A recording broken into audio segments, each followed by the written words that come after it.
मानव समाज में जितने भी अमानवीय व्यवहार होते हैं उसमें भी स्त्री जाति के प्रति होने अति दर्दनाक घटना, शोषण आदि के प्रति ज्ञानी जनों का कैसा दृष्टिकोण होगा? परिवर्तन और सुधार की आवश्यकता कहाँ पर है? ज्ञान मार्गी साधक इन विषयों पर कैसे मनन कर सकता है? कृपया मार्गदर्शन करें। हाँ, चाहे वो स्त्री हो, चाहे वो पुरुष हो, चाहे वो पशु हो, सभी ज्ञानी जनों का वही दृष्टिकोण होगा जो एक सामान्य व्यक्ति का होता है कि ये सब बुराइयां हैं, इनकी आलोचना की जानी चाहिए, ये सब नहीं होना चाहिए। समाज में मानव समाज कहता है अपने आप को सभ्यता, और वहाँ पे असभ्य कुछ हो रहा है, असामाजिक कुछ हो रहा है, तो कोई भी ज्ञानीजन यही कहेगा कि वो सही नहीं है, वो नहीं होना चाहिए। और कुछ ज्ञानीजन या कुछ विद्वान सामाजिक विज्ञानी वो उसका हल भी बताएंगे जो कि सामान्य व्यक्ति नहीं बता पाएगा, तो उसका हल भी बताया जाता है। अगर आप एक ज्ञान मार्गी से पूछेंगे कि ज्ञान मार्ग का क्या दृष्टिकोण है, तो वो क्या कहेगा? ये अज्ञान है। जो भी इस प्रकार की घटनाएं होती हैं वो अज्ञान के कारण है। तो मैं जानता हूँ केवल ज्ञान मार्ग ही समझ पाएगा इस दृष्टिकोण को। क्यों अज्ञान के कारण? ऐसा क्यों हो गया कि अमानवीय व्यवहार होने लगा? ये जो किताबों में लिखा है, ये नहीं लिखा, वो सब जानता नहीं है वो, तो वो तो उसके अमानवीय होने का कारण नहीं हो सकता। परंतु ज्ञान मार्गी की दृष्टि थोड़ी दूर जाती है, इसलिए वो बता सकता है। बाकी लोग अपना अपना कारण बताएंगे जो अपनी जगह सही होगा, कि इसकी शिक्षा दीक्षा नहीं हुई, इसके उस पर सही संस्कार नहीं डाले गए, माँ बाप ने उसको अच्छे से बढ़ाया नहीं, ये सब बोला जाएगा। या गरीबी, या सामाजिक वातावरण इस प्रकार का है, ऐसा बताया जाएगा। चाहे वो ज्ञानी हो चाहे अज्ञानी हो, मुझे नहीं लगता कि वो इन चीज़ों से सहमत होगा।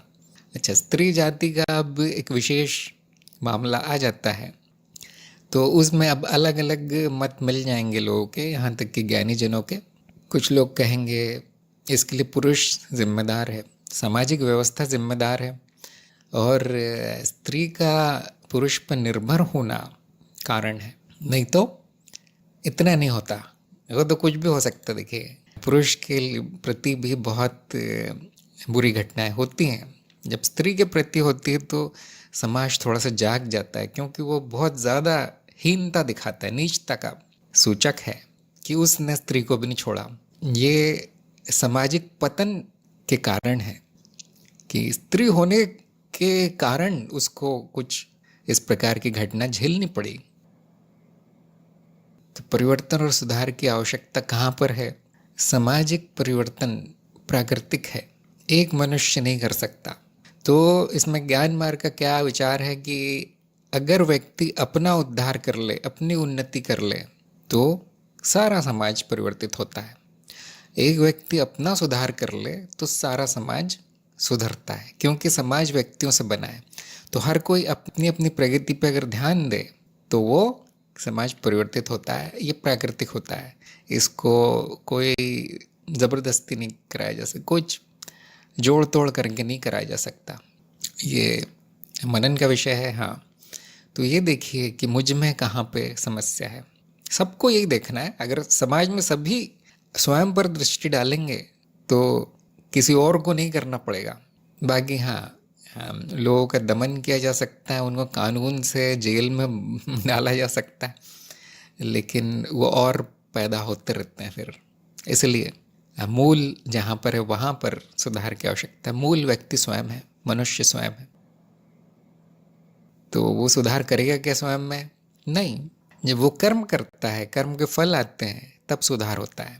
तो आप देख सकते हैं प्राकृतिक विधि, जिनको मार्गदर्शन है, जिनके गुरु है, या जिनके माता पिता थोड़े जागरूक हैं, उन बच्चों को अच्छे संस्कार मिल सकते हैं, उनको सही ज्ञान, सही व्यवहार सिखाया जा सकता है। और ये सामाजिक प्रश्न है, इसलिए कोई ज्ञान मार्गी कभी नहीं बोलेगा कि मैं सिखाऊंगा तुम्हें कोई नहीं बोलेगा। क्यों? ऐसा क्यों? क्योंकि ज्ञान मार्ग में व्यक्ति की स्वतंत्रता का महत्व है।